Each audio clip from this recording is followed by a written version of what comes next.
Welcome to the show. A framework has been signed between the Iran and United States of America, and today is the second day. And the talks were supposed to be started at Berg's Gin stocks in Switzerland, but unfortunately, the talks could not begin even today. And there are certain issues that have been raised. Through the media, we have come to know by the Iranians that last night, in the last 24 hours, the Israelis have bombed various areas in the southern Lebanon, killing 18 people. In fact, it was a very intense kind of a bombing. And the document which has been signed by the two presidents, I mean, the American president as well as the Iranian president, countersigned by the Pakistani Prime Minister, that document contains that the war has to stop in Lebanon as well. So that is being reported by the media as one of the main reasons that the talks could not begin. So I have a very prominent guest with me, the former president of AGK and the former ambassador, Sardar Masood Khan. Thank you very much, sir, for joining me. Kindly tell me that, do you think that there are a lot of hopes as well as there are fears about this MOU? So what is your perspective of the Israeli, approach, the way they have been criticizing the American president, the American administration for last 24 hours on the social media as well as the traditional media, I mean the television and the newspapers? So do you think that still Israelis would try to create some kind of a hurdles for starting these expected talks under the MOU, which has already been signed? Well, Waheed, thank you so much for having me. And there's good news and there's bad news. The good news is that the Memorandum of Understanding has been signed by the United States President and by President Pezeshkian of Iran. And Pakistan's Prime Minister, as the mediator, has also signed the document. It's a very good document, and given the hostility between the two countries and enmity spread over several decades, it was very difficult to pull it off. But I think that Pakistan's efforts and the political will put behind the document by Washington and Tehran has given us this memorandum of understanding. But now, of course, the test is the implementation, faithful implementation of the agreement that has been signed by the two sides. You rightly said that it's a framework agreement. It's not the final deal. Yet it's a very good beginning. But again, as pointed out by you, Israel is a spoiler. It is trying to scupper this deal, and it tried to sort of decelerate the pace for its conclusion. Now that it has been signed, it is trying to actively oppose it. The Israeli Prime Minister and also their cabinet ministers, opposition, everybody is up in arms, not only against Iran, but also against the United States. They are their strategic ally. So that's the situation. But I think that the international community has taken a sigh of relief. I'm not just talking about governments across the globe, but also the citizens, because they were paying the price of this escalating war between the two countries. And of course, I mean, Israel was also involved. So let's hope that both the countries, Washington and Tehran, would be able to work out a modus operandi for going ahead. I think the onus is on Washington to bring Israel back to the fold, because the Israeli cabinet ministers and some of the cabinet ministers, they have directly criticized President Trump, although he's their staunch ally and supporter of Israel. So that's the situation that we are facing. It's a bit uncertain, fluid, yet one important step has already been taken. Do you think that, as it has been written in that 14 paragraphs, that the Iranians frozen assets would be, they would be unfrozen by the Americans, and there was a figure of $300 billion that is going to be generated for reconstruction of the Iran's destruction, which was being made through the war. So, do you think that the Americans are going to fulfill all those promises that they have made in the MOU? In that sense, in that context, I would say that this is a very important document, and in fact, it aims to change the strategic and economic landscape of the Gulf and Iran and the Middle East as a whole. And this is what is roiling and angering the Israelis, because they were not part of this negotiating process.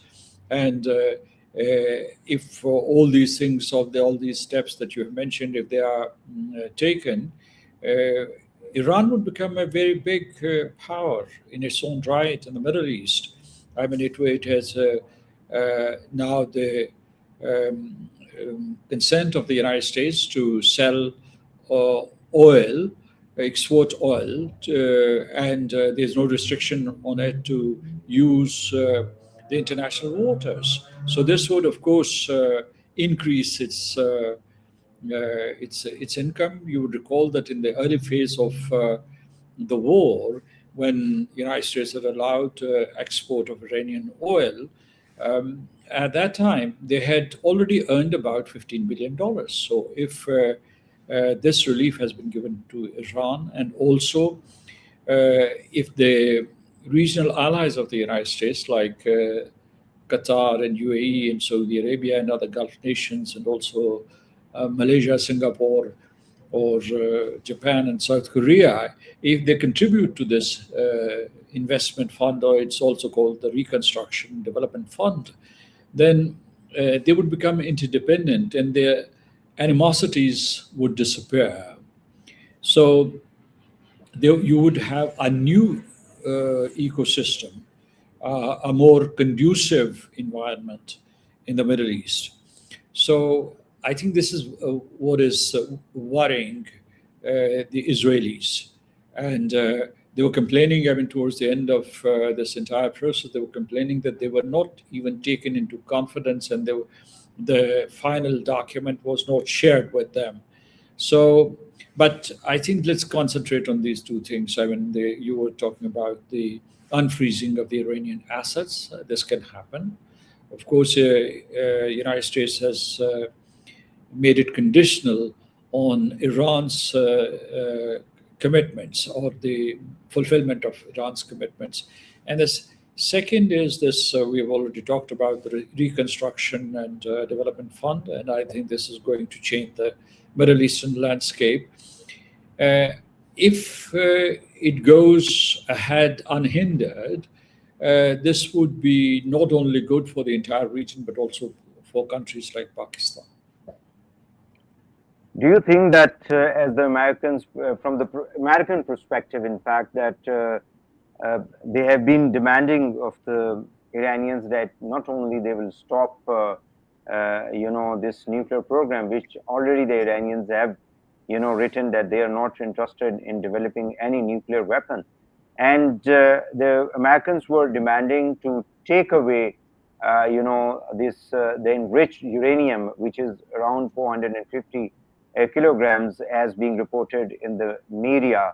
Do you think that the Iranians are going to agree, or they are going to agree under a certain IAEA framework for addressing this issue? If the Iranians wanted to develop a nuclear weapon, they had plenty of opportunity from the early 2000s up to this point. But in between, you had the 2015 nuclear agreement between Iran and European powers, Russia, China, and the United Nations and the United States, of course. So they had plenty of opportunity to manufacture a bomb, because they were enriching their uranium up to 60%, which is near weapons grade enrichment. So they opted not to build a nuclear capability. So this needs to be taken into account. So they had made a similar declaration back in 2015. when they entered into JCPOA. So this is not new. There's only reiteration and reaffirmation what they have already promised. The second thing is this disposal of the 440 kg of stockpiles. First, it is not certain that this stockpile is safe, or because last year the United States has used bunker busters on three installations, Fardo, Isfahan, and Natanz, and they're buried somewhere deep in that territory. So the first challenge is extraction. If Iranians have saved some of that stockpile somewhere else, that's a different question. Second is the first challenge, as I was saying, is extraction, and then of course it's disposal. There are two or three options. Iranians might agree to transfer it to the United States if there's a goodwill between the two countries. Second is that they can hand it over to Russia. Russia has volunteered to take custody of these stockpiles, and this was done back in 2015 also. And the third possibility is that they can extract it and downblend it inside Iran into nuclear fuel. How you see the GCC countries' strategic future, the economic future, the energy supply chain future under this MOU? The Gulf countries have been hurt very badly. Their infrastructure has also been destroyed. Their civilian infrastructure, and particularly oil and gas infrastructure, has been not completely devastated, but it has been hurt, and therefore they would need some time to rebuild it. So I think that, but they are looking at a new paradigm, because countries like Qatar and UAE, they have reached out to Iran, and I think they are in touch with each other, and they can do a lot together in the post-war period. So this is good news, and then I think then Saudi Arabia can also chip in, and other Bahrain and Oman and other countries, Kuwait, for instance. So, but once the supply chains are restored, then the sky's the limit for cooperation amongst them, and also between the Gulf countries and Iran. How you see the role of Pakistan? Naturally, everybody has been appreciating Pakistani leadership, especially the Prime Minister and the Deputy Prime Minister and the Field Marshal, for playing a very vital role, bringing the two adversaries together more than after 50 years to sit together. So how you see that role, and what are the perspective? Naturally, the Pakistani Prime Minister spoke to the Iranian president, and do you see that if all the sanctions are being lifted, there are ease to the sanctions, and a trade, Iran is allowed to do a trade and to do a business with the international financial institutions, then the gas pipeline project that we have initiated a decade ago with the Iranians, we would be able to meet our energy needs from our neighbor? Well, first about Pakistan's contribution and role, and it has been praised universally, with the exception of Israel and India. But all other countries have thanked Pakistan and congratulated Pakistan. So we've been receiving encomiums, I would say a crescendo of encomiums from all across the globe. So Pakistan has written its name in golden words in the history of diplomacy. So I think this is a watershed for Pakistan, and this is a watershed for the entire world. And people know that two key figures from Pakistan were Field Marshal Asim Munir and Prime Minister Shahbaz Sharif. So this must underline. Second, I would say that you rightly pointed out that this gives us a new window for widening and expanding our relations with Iran. In the recent past, until the recent past, we used to import oil and electricity from Iran. But now we can import them freely. And now also, as you have said, that this is a window for constructing the Iran-Pakistan gas pipeline. Iran has already, according to them, Iran has already worked on the infrastructure for the gas pipeline on their side. Pakistan could not finish its job because of the restriction sanctions. So now Pakistan can speed up its work, accelerate the completion of this project on our side. Second, I would say that during this war, there were about